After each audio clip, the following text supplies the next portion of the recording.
Constable home guard వరకు చాలామంది కలిసి యూఫోరియా తెలుగు ఫీచర్ ఫిల్మ్ చూసాము. మేము ప్రేక్షకులం అప్పుడప్పుడు ఈ ఫిల్మ్ చూసినప్పుడు అప్పుడప్పుడు నవ్వు వచ్చింది, అప్పుడప్పుడు ఏడుపు వచ్చింది. చాలా ఎంటర్టైనింగ్ ఫిల్మ్. హిందీలో అంటారండి పైసా వసూల్, అటువంటి ఫిల్మ్. కానీ ఈ ఫిల్మ్ ఈరోజు అందరూ చూడాలి, యువత చూడాలి, తల్లిదండ్రులు చూడాలి, టీచర్స్ చూడాలి, స్టూడెంట్స్ చూడాలి. ఎందుకంటే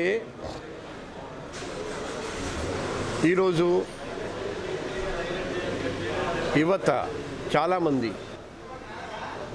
జీవితాలు నాశనం చేస్తున్నారండి. ఒకసారి మందుకి బానిసై, డ్రగ్స్కి బానిసై నేరం చేస్తే, తప్పు చేస్తే ఎన్నో జీవితాలు నాశనం అయిపోతాయి. ఈ ఫిల్మ్ చూస్తూ చూస్తూ మనం నేర్చుకోవచ్చు. అదే మాదిరిగా తల్లిదండ్రులు చాలా కీలకమైన పాత్ర పోషించాలి. ఈరోజు తల్లిదండ్రులు చాలామంది పిల్లలతో టైం గడపడం లేదు. పిల్లలు తప్పు చేస్తూ ఉంటే, చిన్న తప్పు చేసినా కూడా పట్టించుకోవడం లేదు. అప్పుడు చిన్న తప్పు నుండి పెద్ద తప్పు, తర్వాత నేరం వరకు వెళ్తాడండి ఈరోజు పిల్లలు.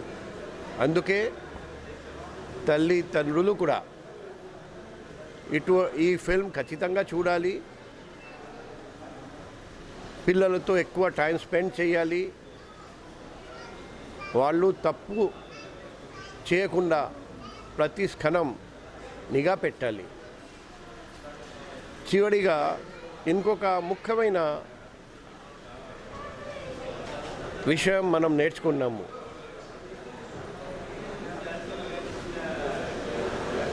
చిన్నప్పుడు ఇంగ్లీష్లో నేర్చుకున్నాము, to err is human, to forgive divine. Chanakya శ్లోక ఒకటి నేర్చుకున్నాము, స్ఖమాశస్త్రం కరే యస్య దుర్జన కిం కరిష్యతి అత్రినే పతితో వన్నీ సామేవ ఉపసంయతి.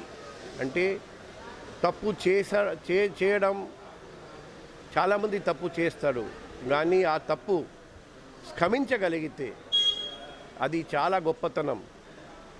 అండ్ ఈ ఎంటర్టైన్మెంట్ పూర్తిగా ఉంటుంది, కానీ చాలా లెసన్స్ కూడా నేర్చుకోవాల్సి వస్తుంది. ఈ లెసన్స్, ఈ గుణపాఠాలు మన అందరికీ అవసరం. మనం ఇవి సరిగ్గా నేర్చుకోగలిగితే సమాజంలో ఖచ్చితంగా పెనుమార్పు వస్తుందని నేను భావిస్తూ, ఈ చక్కటి ఫిల్మ్ ప్రొడ్యూసర్, డైరెక్టర్ గుణశేఖర్ గారికి, ప్రొడ్యూసర్, ఆయన ఫ్యామిలీ మెంబర్స్కి, అద్భుతమైన యాక్టింగ్ చేసిన యాక్టర్, యాక్ట్రెసెస్, ఈ ఫిల్మ్ సపోర్టింగ్ స్టాఫ్ అందరికీ హృదయపూర్వక అభినందనాలు. అండ్